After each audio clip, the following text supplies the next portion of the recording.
Ebbaluwa ya Peetero ey'okubiri essuula emu. Nze Simooni Peetero, omuweereza era omutume wa Yesu Kristo, bawandiikira mmwe abaafuna okukkiriza okw'omuwendo ennyo, nga ffe kwe twafuna mu butuukirivu bwa Katonda waffe era omulokozi waffe Yesu Kristo.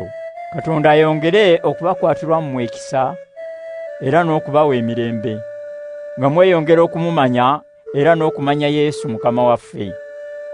Mukama waffe oyo mu buyinza bwe nga Katonda yatuwa byonna bye twetaaga mu bulamu ne mu kumuweereza, nga tumanyi oyo yatuyita okugabana ku kitiibwa kye ne ku bulungi bwe. Mu byo mwe yatuweera ebirabo ebinene era eby'omuwendo ennyo bye yatusuubiza. Olw'ebirabo ebyo muwone okuzikirira okuli mu nsi, okuleetebwa okwegomba okubi, mulyoke mugabane ku bwa Katonda bwe. Kale musseeyo nnyo omwoyo ku kukkiriza kwammwe, mwongereko ebikolwa ebirungi. Ku bikolwa ebirungi mwongereko okumanya. Ku kumanya mwongereko okwefuga. Ku kwefuga mwongereko okugumiikiriza. Ku kugumiikiriza mwongereko okussaamu Katonda ekitiibwa. Ku kussaamu Katonda ekitiibwa mwongereko okwagalana ng'abooluganda. Ku kwagalana ng'abooluganda mwongereko okwagala abantu bonna. Ebyo bwe muba nabyo ne byeyongera obungi, biribafuula ba mugaso, era abakola ebikolwa ebirungi mu kumanya Mukama waffe Yesu Kristo. Atalina ebyo alaba kumpi, era muzibe awunaawuna, era aba yeerabidde ng'ebibi bye eby'edda byamusonyiyibwa. Kale abooluganda, mweyongerenga okufuba ennyo okunywerera mu kuyitibwa kwammwe ne mu kulondebwa kwammwe. Bwe mukola bwe mutyo, tewali kiribasuula, olwo muliyingizibwa n'ekitiibwa mu bwakabaka obutaggwaawo obwa Mukama waffe era omulokozi waffe Yesu Kristo. N'olwekyo ebyo njija kubibajjukizanga bulijjo, newankubadde nga mubimanyi era nga munyweredde mu mazima ge mwafuna, era ndowooza nti nga nkyali mulamu kituufu okubakubirizanga nga mbajjukiza, kubanga mmanyi nga naatera okweyambula omubiri guno nga Mukama waffe Yesu bwe yantegeeza. Njija kukola kye nsobola okubateerawo ebiribasobozesa okujjukiranga ebyo buli kaseera nze nga mmaze okufa. Bwe twabategeeza obuyinza bwa Mukama waffe Yesu Kristo n'okujja kwe, tetwayogera ngero ezaayiyizibwa, wabula ekitiibwa kye twakirabirako ddala n'amaaso gaffe. Twaliwo nga Katonda Kitaffe amuwa ekitiibwa n'ettendo. Eddoboozi bwe lyava mu kitiibwa ekinene ne limwogerako nti, "Ono ye mwana wange omwagalwa era gwe nsiimira ddala." Eddoboozi eryo ffe ffennyini twaliwulira nga liva mu ggulu, bwe twali awamu naye ku lusozi olutukuvu. N'olwekyo tweyongedde okufuna obukakafu ku ebyo abalanzi bye baayogera. Musaanidde okubissaako omwoyo, kubanga biringa ettaala eyakira mu kifo eky'ekizikiza okutuusa obudde lwe bulikya. Emunyeenye ey'okumakya n'eyaka mu mitima gyammwe. Okusookera ddala mutegeere kino nti buli kigambo ky'abalanzi ekyawandiikibwa tewali ayinza kukinnyonnyola ku bubwe yekka, kubanga tewali mulanzi yali alanze nga yeeyagalidde, wabula abalanzi bayogeranga ebiva eri Katonda nga Mwoyo Mutuukirivu y'aboogeza. Ebbaluwa ya Peetero ey'okubiri essuula 2. Nga bwe waaliwo abalanzi ab'obulimba mu bantu ba Katonda, ne mu mmwe bwe walibaawo abayigiriza ab'obulimba. Balireeta mu nkiso okuyigiriza okukyamu okuzikiriza, era balyegaana Mukama waabwe eyabanunula, ne beereetera okuzikirizibwa amangu.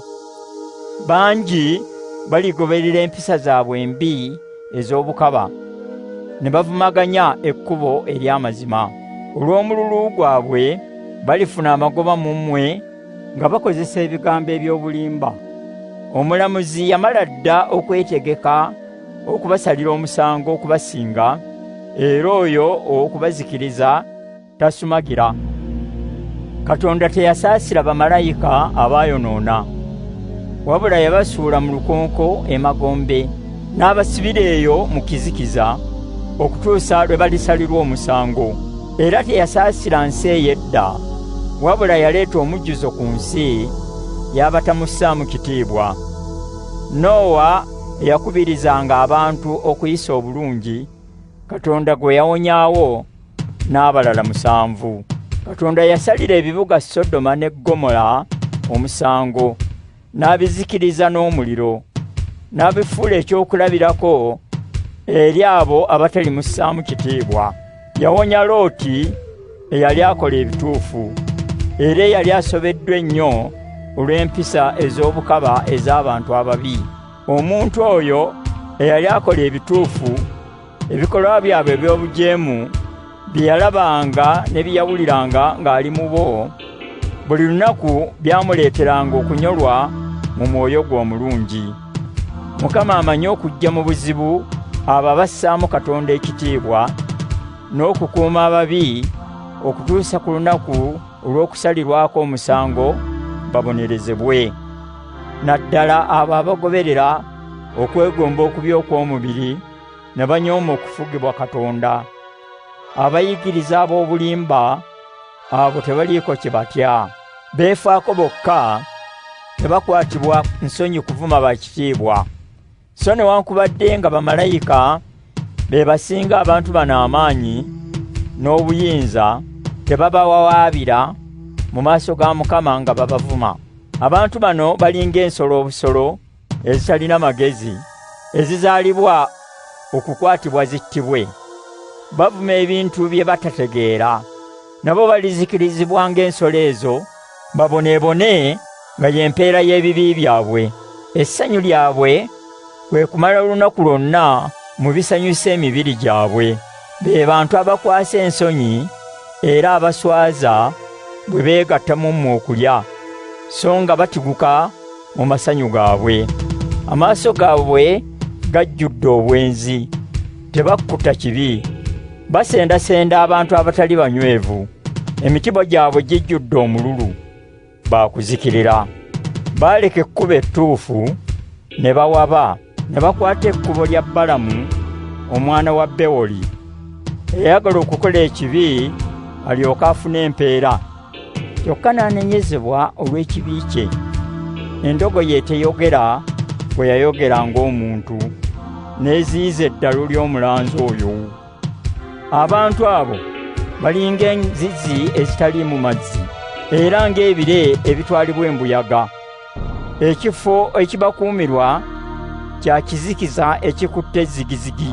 Boogera ebigambo eby'okwekuza era ebitaliimu makulu, ne basendasenda mu kwegomba okubi okw'omubiri ne mu bukaba abo abaakava mu bantu abaali mu nsobi.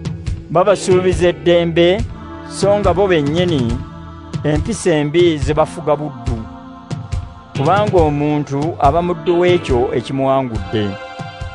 Abo badduka obugwagwa bw'ensi olw'okumanya Mukama waffe era Omulokozi Yesu Kristo, ate ne baddamu okubwesibamu ne bubawangula, embeera yaabwe ey'oluvannyuma eba mbi okusinga eyasooka.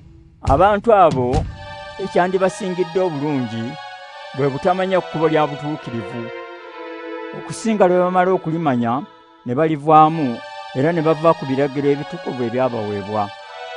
Ekyabatuukako kikakasa nti olugero lutuufu olugamba nti, embwa eddidde ebisesenyi byayo, era nti embizzi ennaaziddwa ezzeemu okwekulukuunya mu bitosi. Ebbaluwa ya Peetero ey'okubiri essula 3.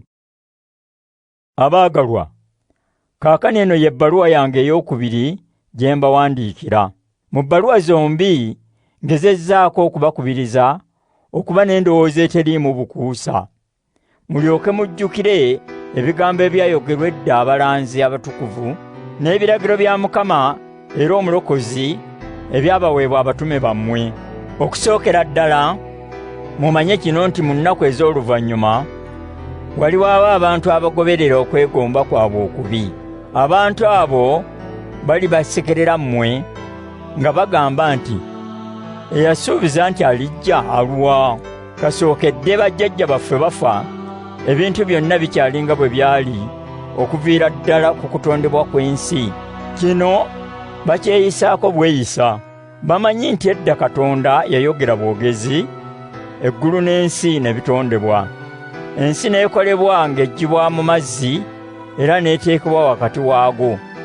Amazzi ago era ge gaasaanyaawo ensi ey'edda n'ezikirira.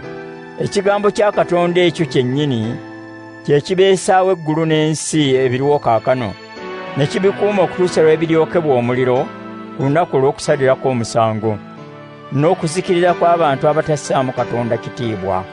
Abaagalwa, kino temukyerabiranga nti eri Mukama olunaku olumu kye kimu n'emyaka 1000, n'emyaka 1000 kye kimu n'olunaku olumu. Mukama talwawo okutuukiriza kye yasuubiza ng'abamu bwe balowooza. Kyokka abagumiikiriza mmwe nga tayagala wabeewo azikirira, wabula bonna beenenye. Naye olunaku lwa Mukama lwalisalirako omusango lulijja ng'omubbi.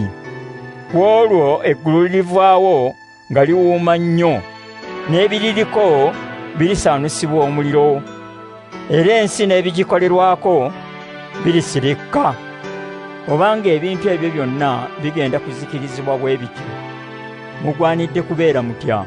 Mu bulamu bwammwe mugwanidde kuba batukuvu era abassaamu Katonda ekitiibwa, nga mulindirira era nga mwegomba nnyo olunaku Katonda lwalisalirako omusango lutuuke. Ku lunaku olwo eggulu lirikoleera omuliro ne lijja, n'ebiririko birisaanusibwa omuliro. Kyokka nga Katonda bwe yatusuubiza, tulindirira eggulu erijja n'ensi empya omuli obutuukirivu. Kale abaagalwa, nga bwe mulindirira ebyo mufube. Mukama abasange nga muli mirembe mu maaso ge, nga temuliiko bbala wadde akamogo. Mumanye nti okugumiikiriza kwa Mukama waffe gwe mukisa gwammwe ogw'okulokolebwa. Ne muganda waffe omwagalwa Pawulo bw'atyo bwe yabawandiikira mu magezi Katonda ge yamuwa. Ebyo abyogerako mu bbaluwa ze zonna. Mu zo mulimu ebimu ebizibu okutegeera. Abantu abatamanyi n'abatali banywevu bye bakyamya, nga bwe bakola ne ku byawandiikibwa ebirala, n'ekibaviiramu okuzikirira. Kale nno mmwe abaagalwa, ng'ebyo bwe mubitegedde nga bukyali, mwerinde muleme kubuzibwabuzibwa bukyamu bw'ababi ne muva we munyweredde. Naye mukule nga muyambibwa Mukama waffe era Omulokozi Yesu Kristo, nga mweyongera okumumanya. Yennyini aweebwenga ekitiibwa kaakano n'emirembe gyonna. Amiina.